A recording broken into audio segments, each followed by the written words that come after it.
Des gros soucis perso que tout le monde peut avoir, que je ne souhaite à personne. Toi, si toi-même t'es pas bien dans tes pompes, tu pars en dépression. Plus de motivation, perdu, on ne sait pas par où commencer. Accompagner quelqu'un, c'est l'accompagner, non pas le tirer sur la voie qu'on veut qu'elle prenne, mais c'est de l'accompagner sur son propre chemin. Si les difficultés te parlent et tu es particulièrement challengé par la vie, eh bien, il se peut des fois qu'on ne trouve pas nécessairement les ressources pour pouvoir surmonter ces difficultés. Et aujourd'hui, en fait, tout simplement, je vais te présenter quelqu'un, un conseiller immobilier que j'ai accompagné, qui est particulièrement inspirant pour sa capacité à faire face à des difficultés, on va dire, importantes de son monde extérieur, tout simplement. Et donc, si surmonter ces difficultés t'intéresse et que tu veux trouver une source d'inspiration, bah écoute, tu es le bienvenu.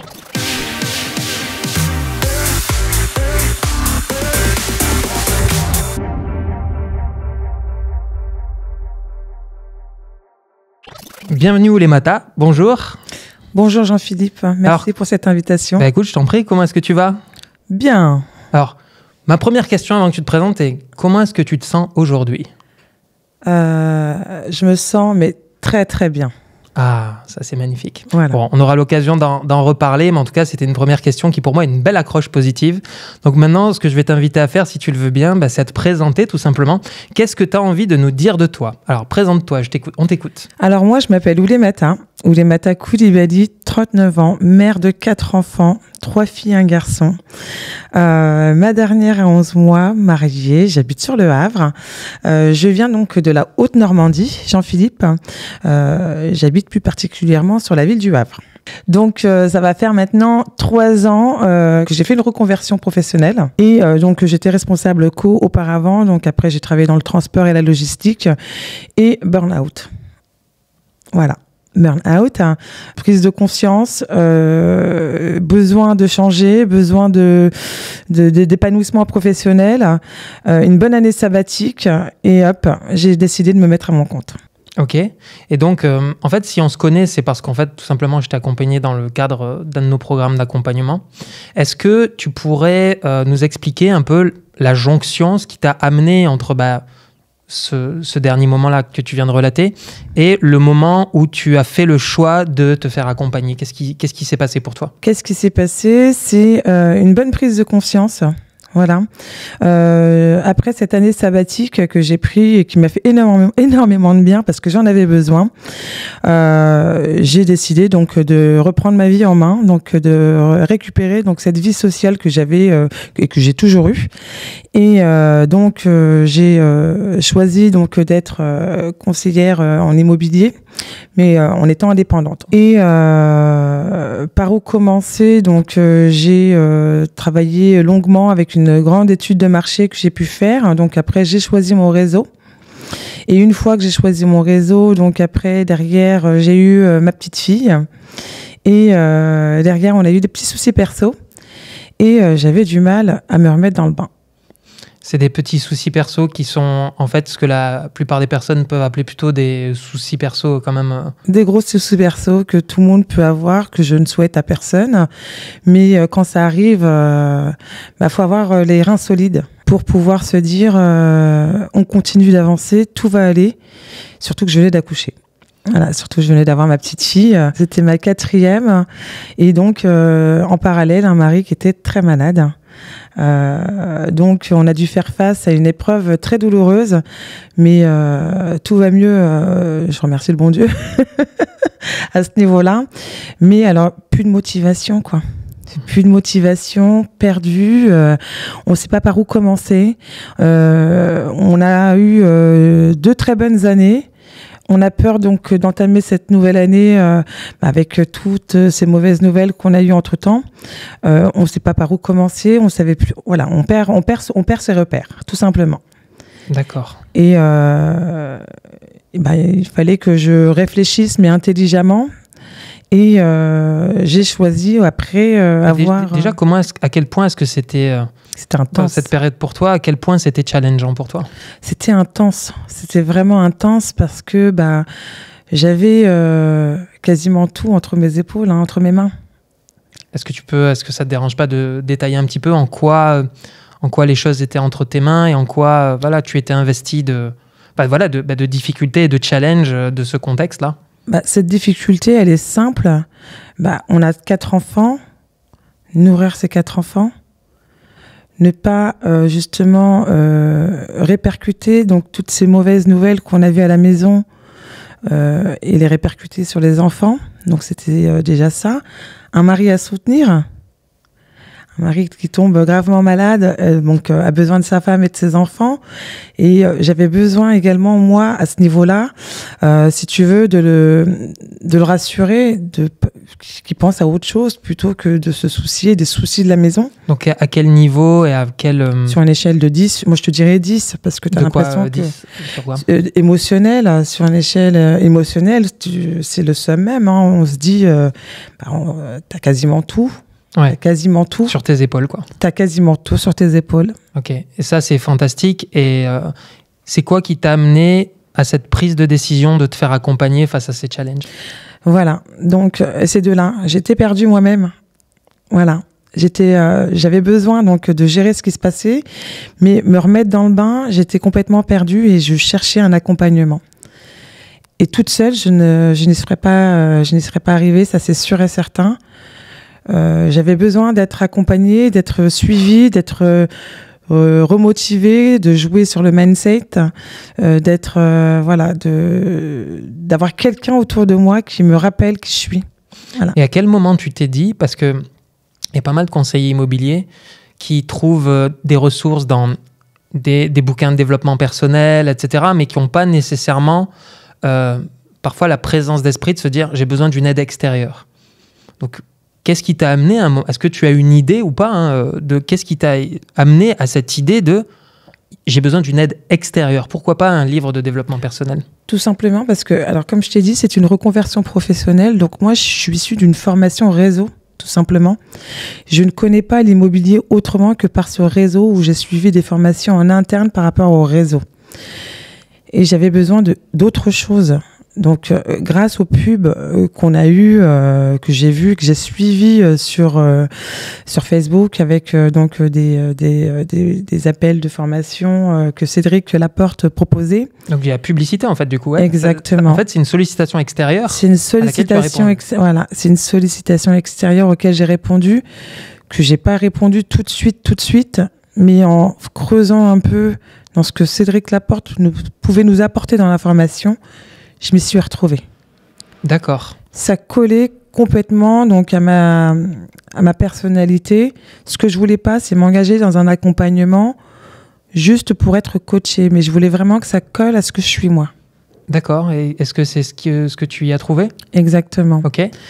Donc là, on va dire qu'on se projette au moment où tu as fait le choix, maintenant tu as pris la décision de faire cet accompagnement à un moment donné.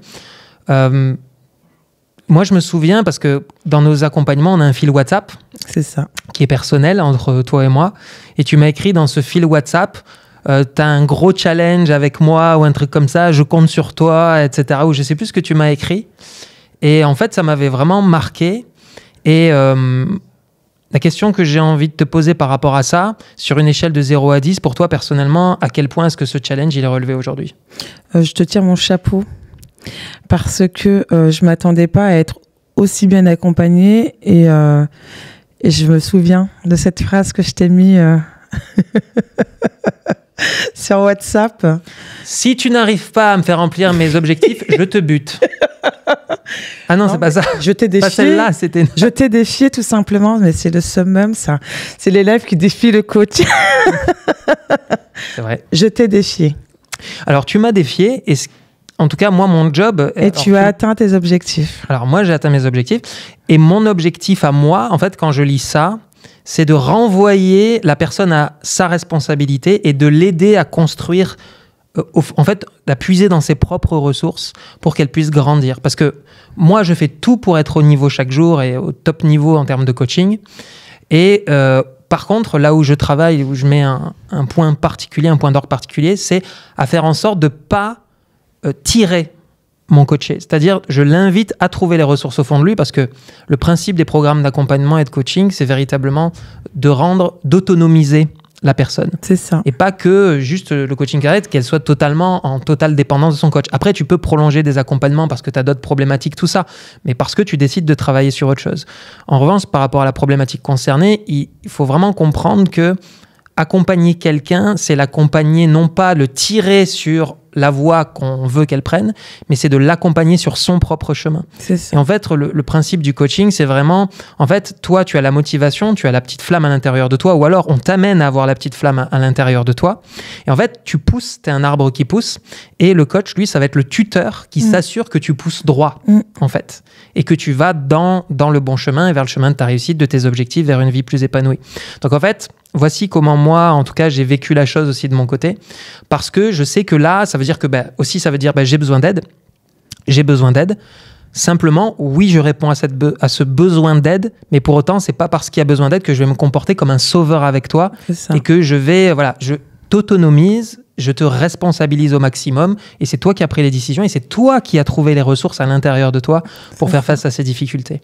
Donc là, on en est on va dire aux prémices de l'accompagnement où j'ai lu cette phrase-là. Comment tu as vécu quelles sont les évolutions majeures que tu as vécues, d'après toi, tout au long de cet accompagnement? Alors, c'est simple. Pour faire court, quand on a fait donc, le programme ensemble de coaching et d'accompagnement, la première chose que je t'ai dite, c'est que je voulais atteindre un certain nombre de chiffres d'affaires. Mais je t'ai pas parlé donc, de mon objectif personnel à moi. Et cet objectif-là, c'est ce que je t'ai dit donc quasiment parce qu'on arrive à la fin de ce programme d'accompagnement. Il a été plus que largement dépassé parce qu'on a fait un travail sur moi-même. C'est-à-dire qu'au-delà d'avoir atteint le chiffre d'affaires que je souhaitais, on a atteint donc un certain niveau d'attitude et de prise de conscience que aujourd'hui, j'aurais peut-être pas pu avoir eu l'occasion de le prendre conscience toute seule. Qu'est-ce que mon accompagnement a pu t'apporter niveau mindset? Mindset, c'est vraiment le top de chez top. Pourquoi? Parce que c'est un tout en fait. C'est ce qui fait toi. C'est ce qui fait la personne. Et qu'est-ce qui fait toi? Prise de conscience, on prend beaucoup plus de recul, on avance beaucoup plus légèrement dans la vie. Et ça, c'est super important parce que quand on arrive à être suffisamment léger sur pas mal de points auxquels on portait beaucoup d'intérêt, on arrive à avancer 2 fois plus vite. Est-ce que tu as eu un exemple de points sur lesquels tu t'es allégé? Une prise, tout simplement, par exemple, je vais t'en donner un tout simple. Une vie de famille, c'est quand même dur à gérer, surtout avec des enfants en bas âge. Ouais. Avec tout ce qui nous est arrivé. J'en ai un, t'en as 4. J'en ai 4, tu vois pas? x3. Laisse tomber. C'est pour ça que je dis que c'est un lourd challenge. C'est la dose x4. Tu as pris la dose x4, t'es dit. La plus jeune, en plus, la plus vieille, il y a 12 ans. Donc, c'est des enfants qui sont très, très jeunes. Je n'aurais pas pu faire cette formation-là, cet accompagnement avec toi. Je pense que j'aurais pu péter un câble sur pas mal de points. Et là, je prends beaucoup plus de recul avec mes enfants. Donc, ça me permet donc de voir la vie autrement. Et puis, d'être, même par rapport à mes enfants, avoir une attitude beaucoup plus correcte, beaucoup plus abordable, beaucoup plus proche maintenant qu'auparavant. Parce que j'aurais pu être stressée. Le stress de la maison, le stress des enfants, le stress de la vie, le stress du boulot, parce que quand on est indépendant, c'est un vrai boulot. On ne compte pas ses heures en plus. Et là, non. On arrive à prendre du recul et à prendre avec légèreté des petites futilités aujourd'hui. C'est le mot qu'il faut dire. Des petites futilités qui ne m'atteignent plus aujourd'hui. Voilà. Donc, tu vois que ce recul et cette légèreté, en fait, c'est une légèreté que l'on s'apporte à soi-même. Exactement. Mais tu vois bien que les choses que l'on s'apporte à soi-même, donc on se remplit de légèreté quelque part, et en fait, c'est d'amour de soi, d'estime de soi, de beaucoup plus de légèreté. Et en fait, cette légèreté qui vit en nous rejaillit sur les autres. Exactement. Et c'est pour ça que la base, à chaque fois, du développement personnel, c'est l'estime de soi. Après, la confiance en soi qui elle est liée à la compétence, mais l'estime de soi est liée à l'amour que l'on se porte. Enfin, il y a beaucoup de choses. Et la façon, une fois que tu t'es apporté de l'estime de soi, du coup, ça t'apporte à voir la vie aussi d'une certaine manière. Et ça t'amène plus de légèreté, et la légèreté que tu t'apportes va rejaillir sur tes relations avec tes enfants, aussi avec ton mari, sur ta capacité aussi à mieux aussi tout simplement encaisser les coups de la vie, hein, parce que la vie, elle nous en donne sans arrêt des coups. Donc ça te gère, ça te sert à mieux gérer sur le plan émotionnel. C'est ça. En fait, tout simplement. C'est ça. Ok.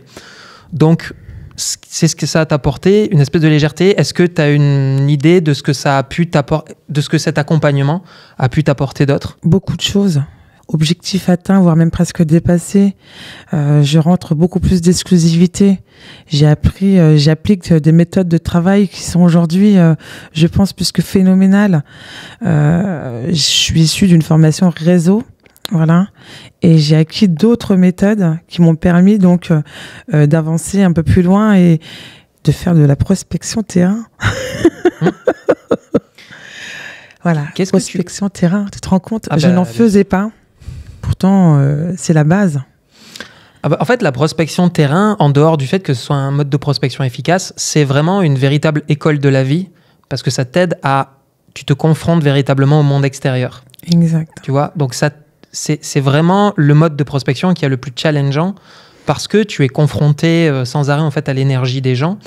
Et ça a fait rire certaines personnes à la conférence Rent, parce qu'en fait, je trouve que le niveau de bien-être, j'allais dire, de l'humanité aujourd'hui, le niveau émotionnel global de l'humanité est extrêmement bas, en fait. Et tu es aussi sans arrêt confronté, toi, en tant que conseiller, à ces peurs. Et toi, si toi-même, t'es pas bien dans tes pompes, tu pars en dépression. Parce que si t'es pas prête à faire face à cette... C'est pas une adversité, mais c'est une... comment dire? En tout cas, des énergies, des polarités qui sont... qu'il faut pouvoir les encaisser quand même. Et je vais t'expliquer une chose. On parle de prospection terrain, donc je pense qu'il n'y a pas meilleur comme écosystème de prospection déjà. Mais en plus de ça, avec tous ces soucis-là que j'avais, on se dit, on est vraiment au gouffre, mais il y a toujours pire. Et quand on échange avec les personnes, lorsqu'on fait de la prospection terrain, on apprend et on découvre des personnes qui sont dans des situations même plus que difficiles, et on réalise et on prend conscience de beaucoup de choses après. Donc même mentalement, j'ai envie de te dire, au-delà de ce côté professionnel, il y a ce côté humain qu'on a avec les rencontres qu'on fait derrière, et on se rend compte que la vie, elle n'épargne personne finalement. Tout à fait. Voilà. Mais il faut savoir, c'est que même la vie n'épargne pas les multimillionnaires ou les milliardaires. Ah bah tiens, je ne voulais pas rentrer là-dessus, mais... Mais tu es devenu millionnaire grâce à l'accompagnement. Je rachète la société de Cédric Laporte, t'as pas de problème. Voilà, alors voilà, c'était ça qu'on voulait vous annoncer, c'est-à-dire que Oulémata est nouvel actionnaire majoritaire chez Disrupteur Immobilier. Désolé Cédric. Salut. Hein. Donc qu'est-ce que tu voulais dire? Donc voilà, ce côté humain, on fait donc au-delà de ce contexte professionnel, on fait des très très belles rencontres aussi également. Ouais.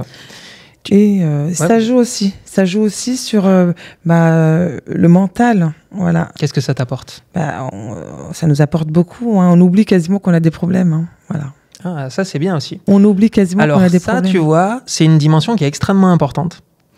Parce que c'est quelque chose que moi j'ai appris en coaching, en certification de coaching, c'est-à-dire que là, quand tu prospectes en fait en terrain, tu te places dans le fait de combler des besoins que l'on appelle des besoins spirituels. Tu as ce qu'on appelle les besoins psychologiques chez l'être humain d'une part, que sont les besoins de diversité, d'importance, de sécurité et d'appartenance.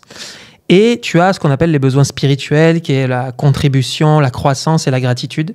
Et en fait, quand tu fais du porte-à-porte et que tu cherches à apporter quelque chose aux gens, que tu leur donnes un sourire, que tu leur apportes de la conversation, en fait, tu te places dans le cadre du fait de combler tes besoins spirituels. Et là, en l'espèce, il s'agit de combler un besoin de contribution que l'on a. Et tu t'aperçois que lorsqu'on est dans la contribution, tu peux pas être et en contribution envers les autres, et te morfondre sur toi-même simultanément. Absolument, ouais. Voilà. Et ça, c'est une des trois clés que, tu vois, quand tu es confronté, que tu apportes aux gens, tu peux pas et souffrir et apporter en même temps. Et là, ce que tu viens de relater, c'est exactement ça. Tu t'es mis en mode contribution, plutôt que de te focaliser sur toi, et c'est-à-dire de te morfondre et de te faire un monologue négatif dans ta tête, tu t'es on va dire, conditionné à apporter, à contribuer. Tu as mis ton focus là-dessus. Et c'est ça qui apporte en fait l'épanouissement. Si tu, tu combines cela avec le fait de sortir de ta zone de confort, qui t'apporte un deuxième, qui comble un deuxième besoin spirituel, qui est le besoin de croissance. Ben, tu apportes la croissance dans ta vie, donc tu te sens croître, et en même temps, tu contribues dans la vie des gens. Donc, tu peux pas être malheureux et faire ça en même temps. Et comme je t'ai dit, le troisième aspect qu'on a évoqué nous-mêmes en coaching, c'est que même quand tu contribues pas ou quand tu ne crois pas, ben, tu peux, à la place d'être en monologue négatif dans ta tête, te dire « Putain, j'y arriverai pas, c'est quoi cette situation de merde et tout ?» Eh bien, c'est de te mettre en gratitude. Parce que même les difficultés t'offrent des cadeaux, des opportunités de grandir, etc. Et tu peux dire aussi même merci pour ces situations, parce que ces situations t'offrent des occasions véritablement d'être plus forte. Et tu peux te mettre en gratitude sur toutes les autres choses, comme par exemple te dire « Mon mari est malade, il s'est passé ça, putain, j'ai 4 enfants à gérer, c'est super lourd. » C'est dire « Mais c'est magnifique, j'ai 4 enfants, j'ai 4 merveilles de la vie, j'ai 4 miracles avec moi, j'ai un mari que j'aime, qui m'aime. Voilà, on est vraiment soudés comme les 5 doigts de la main. Chacun, je veux dire, tous tes enfants sont en bonne santé. Enfin, tu vois ce que je veux dire ? Tu peux aussi être dans la gratitude. Donc en fait, c'est vraiment retenir que quand tu combles tes besoins spirituels, t'as pas besoin de... en fait, tu peux pas être en souffrance si tu es dans un de ces 3 états. Croissance, gratitude et contribution / amour aussi, on appelle ça. Et tu vois, tu t'es mis de façon inconsciente, mais on t'y a amené aussi dans le cadre du coaching, dans un de ces 3 besoins, quoi, si tu veux. À minima, à chaque fois, un de ces 3 besoins. Donc maintenant, aujourd'hui, c'est quoi tes résultats concrètement ? Alors, j'ai pris cette formation propulseur donc, au mois d'août.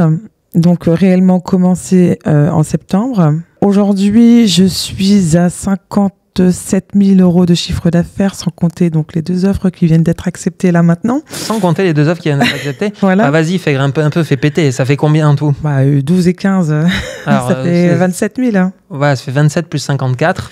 Voilà. 27 plus 54, je pense, ça fait 80 000, un truc comme ça. Voilà, et on n'a pas encore fait 6 mois. Voilà, en 6 mois. Donc en 6 mois. En 6 mois, en 6 mois d'accompagnement, donc voilà. 80 000. Sachant que tu as été en pause, maternité avant, etc. Ah, j'étais en pause maternité. Donc, et tu fais ça dans une année en crise où voilà, la conjoncture a beaucoup changé, voilà, où aujourd'hui des acquéreurs font face à des difficultés pour pouvoir s'octroyer un prêt. Alors avant la fin, Jean-Philippe, alors tu me connais, je t'ai mis au défi de travailler, de me coacher. Je vais avoir quand même une dernière petite question à te poser. Le fait de m'avoir coaché, qu'est-ce que ça t'a apporté ? Ah, ça c'est bien. En fait, ça m'a beaucoup conforté dans des croyances que j'ai. Dans son humilité. Et surtout dans mon humilité et ma modestie. Ça, c'est très important d'être modeste. En fait, ça m'a conforté dans des croyances que j'ai, qui est que il faut croire en ses rêves et que nous avons les ressources pour croire en nos rêves.